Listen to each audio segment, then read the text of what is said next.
Welcome back! Tuloy-tuloy pa rin po ang paghatid namin ng mga amazing balita. Amazing! This time, amazing inventions naman ang ating ibibida. Ako, mga gawang Pinoy po ito. Tatak Pinoy, proud to be Pinoy. Ibibida sa atin yan ni Maring Susan mula sa Marikina City. Go, Maring Su! Yes, good morning mga kapuso. Yadrulin, ito narito po tayo sa Marikina. Kung ang mga geologist, meteorologist ay napapirate po dahil sa malalaking sweldong ino-offer sa ibang bansa, aba ay magpasalamat po tayo dahil meron tayong mga Pilipino inventor na sa halip na pumunta sa ibang bansa at para ipakita doon ang kanilang kakaibang talento, nananatili sila dito sa Pilipinas at nililining pa nila ang kanilang mga kakaibang kaalaman. Ayan, para na rin ho sa kapakinabangan ng sambayanang Pilipino. Gaya nga ho ng mga Filipino inventor na makakasama natin today. Ito ho, yung isa sa mga klase ng invention na mapapakinabangan ho natin sa bahay, ang tinatawag ho ni Sir na thermal coat insulation. Sir, ano ho ba ang gamit niyan? Ito pong thermal coat insulation. Napakaganda po sa fire retardant. Aha. So maiwasan po niya na masunog agad yung bahay ninyo kung ipipintura po ito sa kesame, sa ceiling. Yun po. So parang halimbawa, after mong magpintura, yan ang susunod mo ipapatong? Ito na po. Pero kumikinis din ho ba yan? So pakita lang ho natin yung sample. Asan ba yung sample? Ito yung sample niya. Ayan, asan? Ito po ba? Alin ho ba? Ito po ito, yan. So, halimbawa, ito yung bubong ng bahay mo, may pintura, lalagyan po niya. Sige, coatan po ninyo, okay? So, dahil sinasabi niyo na po ito ay parang hindi masusunog. Hindi po. O, yan. Dahil ito po pinahira na tinatawag na thermal coat insulation. Ay, yan na. Yan ho ba yan? Meron na ba yan? Nasaan na? Meron nung isang bahay dito, yan na karton. Okay. Ito may pintura. May pintura at meron ng thermal coat. Sige ka, itapan natin. Nilagay ko natin sa apo yan. Okay. Pareho. Okay. Yun o, mga ilang minuto lang itong walang pintura, masusunog na ho yan. Sige, tingnan na natin. Ay, ito ho, yung may nag-uusok, yan po yung meron nung, yan po yung wala nung thermal coat insulation. Ito naman, yan po ang meron. gaano katagal yan na may stand yung apoy? 3 oras po, hindi niya po pa kayang masunog yung karton. Maganda ho pala yan sa mga may bahay, lalo na kung may mga light materials, ano? Tama po. Malaking tulong po yan sa mga pamamayo natin. Maiwasan ho natin na mawalan tayo ng tahanan sa maigling sunog. Ayan, nakikita natin yung isa ho, nasusunog na. Kailangan na natin ng bumbero dito, nasusunog na. Samantalang ito ay hindi natitinag. Opo, tahimik pa po dyan. Bali wala lang po sa kanya. Ayan, may sunog na. May sunog na. May sunog na. Samantalang yung isang bahay. Nako. Tahimik pa po siya. Ito ba'y nabibili na, ho? Mga susunod na mga buwan po, nasa commercial na po ito. Abay, dapat bilisan nyo, ho. Dahil baka marami nang bumili ngayon. Opo, Ma'am Susan. Lalo na pagka prevention month, importante. So, i-coat mo lang sa Coat lang po yan, kahit na isang patong o siguro 2 patong, maganda na po yan.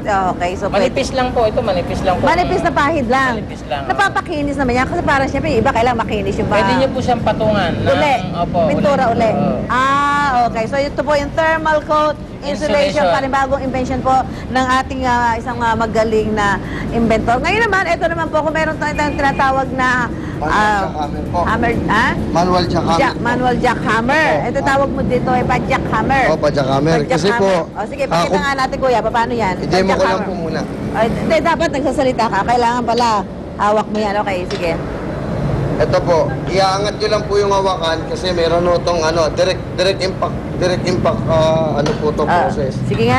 Ay, aray ko. Kakatakot. Teka lang, baka naman ako teka lang kuya, tagalilipat ako ng pwesto. Baka naman ako matalsikan yung iyong jackhammer dyan. Okay, sige. Walang tumatalsik, ha? Wala naman. Ayun, okay. Wala. So, ang gagamitin mo lang yung paa mo. Kasi meron pa po itong mekanismo sa loob.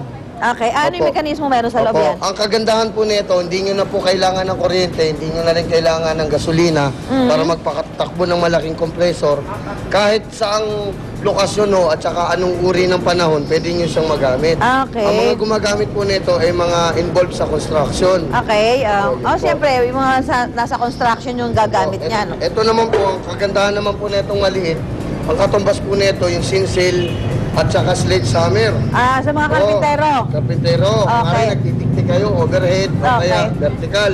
Okay. Minsan nakatingin kayo sa sa sinsel, nahahataw nyo pa yung kamay nyo. Ito, Paano yan? Konting sample nga. ito lang po yan. Teka, natatakot ako dyan sa mga inaano mo, sir. Para sa akin, tatalsik yan eh. Hindi nyo lang po ito kasi may mekanismo rin ito.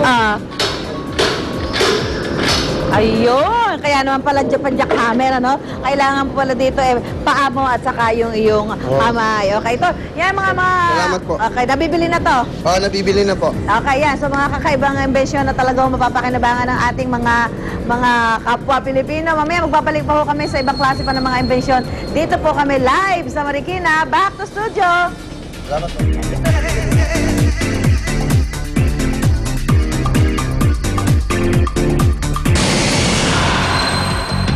Ang mga urang balita sa mga oras na ito.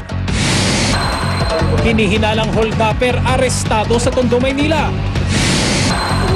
Publisher na isang dyaryo sa Nueva Ecija patay sa pananambang. Serye ng pambobomba sa Iraq, 7 ang patay. Mga sulat sa Wisconsin sa Amerika, inihahatid sa pamamagitan ng bangka. At pagbubukas ng auditions para sa American Idol Season 10, dinumog. Huwag kahuli, tutok na sa unang balita. Ako naman, Arnold Glavio, kasama si Connie Sison. Narito na ang mga unang balita.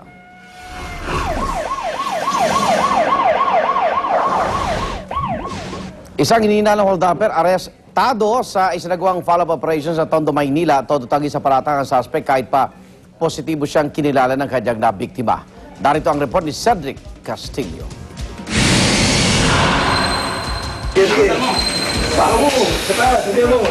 Humahagupit na mga palad ng biktimang si Ruby Rose de Ramas ang inabot ng isang hinihinalang holdupper nang magharap ang dalawa sa Station 1 ng Manila Police District.